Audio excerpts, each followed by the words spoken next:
Good afternoon to all of you, and Happy New Year po. My dear brothers and sisters, the imagery of water is something common among cultures.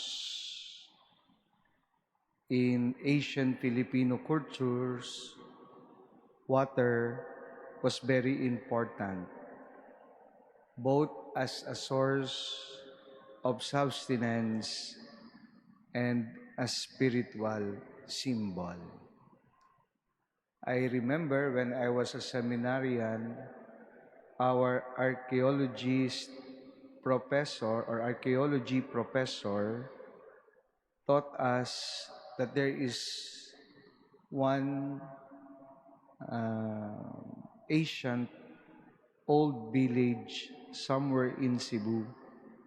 Across that stream and opposite side of that ancient village was the burial site.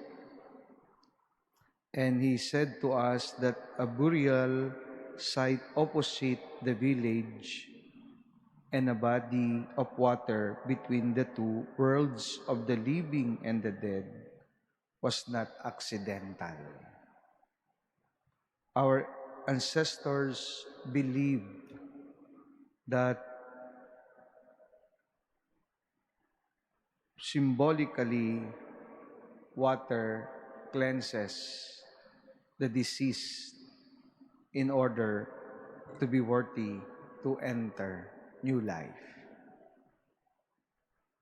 And the reason why I'm saying this to you, because in our gospel for today, the image of water, the sea, is prominent.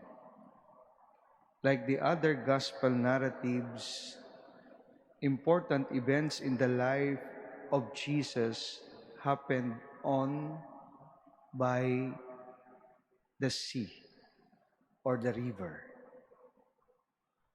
In the Christian faith, water has very significant meanings. It represents life, cleansing from sin. It is a metaphor for divine wisdom. That is why we use holy water during our baptism.